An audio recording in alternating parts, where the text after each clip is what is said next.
This week is one of the few weeks in which we're going to deal with a non-Western civilizations at any length. A few non-Western cultures will appear from time to time in the rest of the course, but the course has a predominantly Anglo-European or American-European slant to it, particularly European.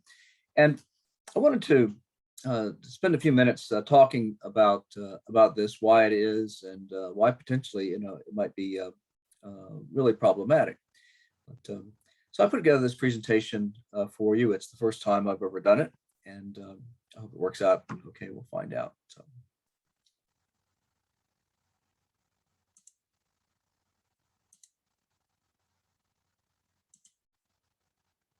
Okay. Here is the presentation that we want. All right. So I'll probably fix that later on, but I need to get this thing done for those of you who are early risers.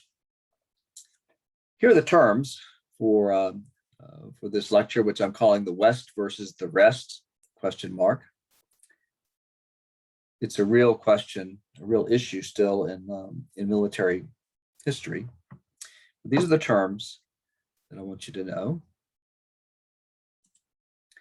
Then by the end of this presentation, you should understand what is meant by the term master narrative, also known as meta-narrative or grand narrative, the history and significance of the Western Civ course, what is meant by Eurocentrism, what is meant by Plato to NATO,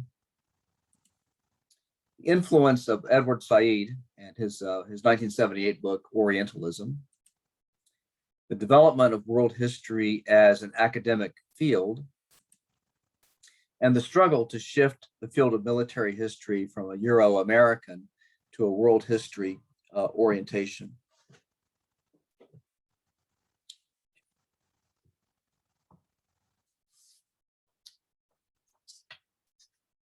Here we have a copy of The Mainstream of Civilization.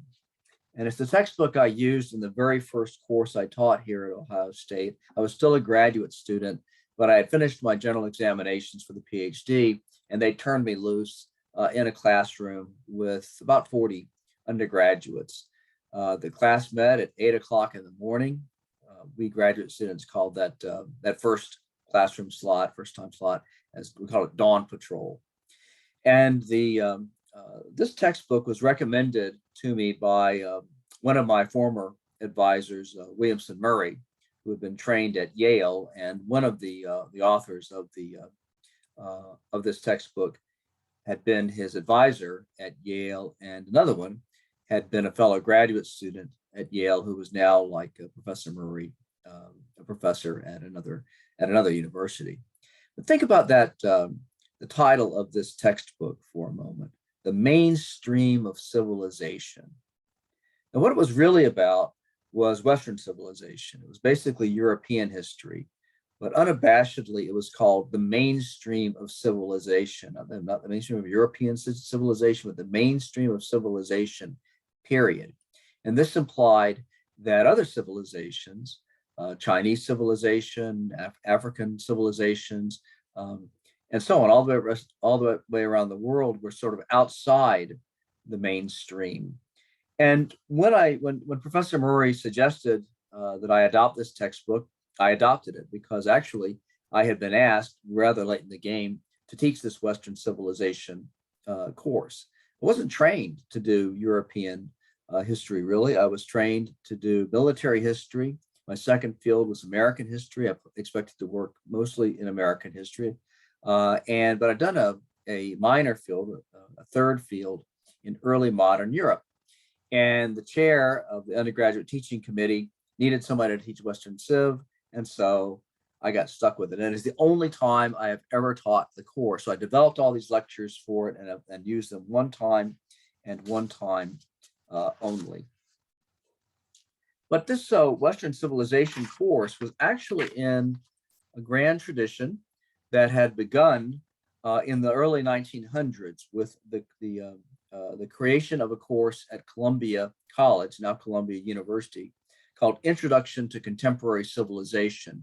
And simultaneously, something like it was going on at other major universities, Harvard and a couple of other universities. And the purpose of Introduction to Contemporary Civilization came out of a belief that all undergraduates should have a common foundation, a sort of a common basic understanding of history. And the idea that this foundation really needed to rest upon European history and a smattering of American history. And it was taken for granted that that's all that students really needed to know about in order to have a good sort of cultural literacy about the world. And if they're going to take further courses in history, this was the foundation for it. If this was the only course that they took, this would be a basis for them to be, good, educated citizens who were aware of the world or the part of the world that counted. Until the 1960s, this idea of Western civilization courses, or Western Civ, as these textbooks were known for short, was unformulated but taken for granted that, of course, you would assign these kinds of courses at a college level. And indeed, undergraduates were once required to take two history courses at Ohio State. One would be the sequence of U.S. history, early U.S. history with a break point at about 1877, and then modern U.S. history since 1877. So they had to take both courses. Or they could take the first half of the Western Civ course and the second half of the Western Civ course. But by and this dispensation lasted well into the 1990s before it was changed. But at the same time that Western civilization, the idea of this course sort of still dominated the field, you had a lot of changes going on in the country in the late 60s and early 1970s. This is the protest at Columbia University, the same place where contemporary civilization had been born in 1968. And during this period, there were similar protests all over the country, including right here at Ohio State. There was a major student strike in 1970. And although it's a bit of a digression, I thought I would show you some photographs from it. This, by the way, this student strike lasted for weeks. It involved massive presence by the police and by the Army National Guard. Some protests on the Oval drew as many as 100,000 people, not just people at Ohio State, but outsiders coming in, and got violent at certain points. This is somebody taking a tear gas canister that had been thrown at him, or thrown in this direction by the police or by the Army National Guard, and he's throwing it back in their direction. Here we have someone being arrested by the cops, and he has a riot control baton, and he's aiming it at another protester who might want to get in and interrupt the process of the arrest. I once did a paper, really just for myself, on this topic of the student strike, because when I was 17 years old, I got very interested in the Kent State shootings, and actually drove up to Kent State during my senior year in high school and met with a professor. Glenn Frank was his name, who had been at the center of all of the events of the Kent State shootings. And that particular drama played out from Friday night on May 1st to Monday and Monday afternoon on May 4th, when the four students were shot to death in that very famous episode. Well, I got interested after a couple of years later in the question of, well, there was a huge student strike at Ohio State. How come no students were killed there? And the answer I came up with was dumb luck. That the students were behaving in the same kind of way, the Army National Guard was behaving the same kind of way, the police were behaving in the same kind of way, and the setup for a potentially fatal confrontation was here at Ohio State every bit as much as it was at the Ohio State University, at Kent State University.